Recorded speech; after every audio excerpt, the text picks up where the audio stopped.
Kannur പയ്യന്നൂരിലെ CPM പ്രവർത്തകനായിരുന്ന CV Dhanraj കൊലക്കേസ് അട്ടിമറിക്കാൻ ശ്രമിക്കുന്നുവെന്ന് പ്രതിഭാഗം. ഇതിന്റെ ഭാഗമായിട്ടാണ് CPM നേതാവ് കോടതി നടപടികൾ ഫോണിൽ ചിത്രീകരിച്ചത്. സംഭവത്തിൽ മുതിർന്ന CPM നേതാക്കൾക്ക് പങ്കുണ്ടെന്നും പ്രതിഭാഗം. 24 പ്രൈം ടൈം ബ്രേക്കിംഗ്. CPIM പ്രവർത്തകനായിരുന്ന പയ്യന്നൂർ CV ധനരാജിനെ കൊലപ്പെടുത്തിയ കേസിൽ രണ്ടാം ഘട്ട വാദമാണ് നടക്കുന്നത്. തളിപ്പറമ്പ് അഡീഷണൽ ജില്ലാ സെഷൻസ് കോടതി ജഡ്ജ് KN പ്രശാന്താണ് കേസ് പരിഗണിക്കുന്നത്. കേസിലെ സാക്ഷിയായ ധനരാജിന്റെ ഭാര്യ സജിനിയെയാണ് കഴിഞ്ഞ ദിവസം വിസ്തരിച്ചത്.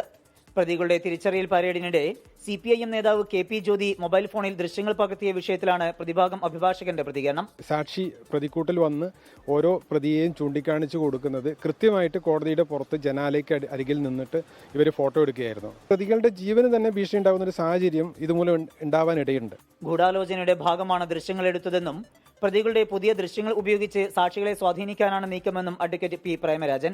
ഏരിയ സെക്രട്ടറി അടക്കം ക്യാമ്പ് ചെയ്തിട്ടാണ് ഇവിടെ ഇരിക്കുന്നത്. അവരുടെ അറിവില്ലാതെ ഇങ്ങനെ ഒരാൾ എടുക്കുന്നത് വിശ്വസിക്കാൻ സാധാരണഗതിയിൽ നമുക്ക് അതും ഒരു വക്കീലായ ഏരിയ സെക്രട്ടറി അടക്കം ഇവിടെ ഉണ്ട്. കൃത്യമായ ഒരു പ്ലാനിങ്ങോട് കൂടിയിട്ട് ഒരു വനിതയെ ഇതിലേക്ക് ഉപകരണമായി ഉപയോഗിച്ചാണ്.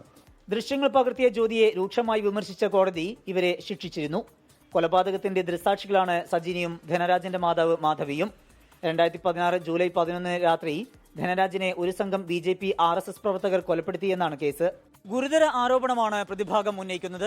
എന്നാൽ ഇതിനോട് പ്രതികരിക്കാൻ ജ്യോതിയോ CPIM നേതാക്കളോ തയ്യാറായിട്ടില്ല. കണ്ണൂരിൽ നിന്ന് സമീർ സി മുഹമ്മദ്, 24.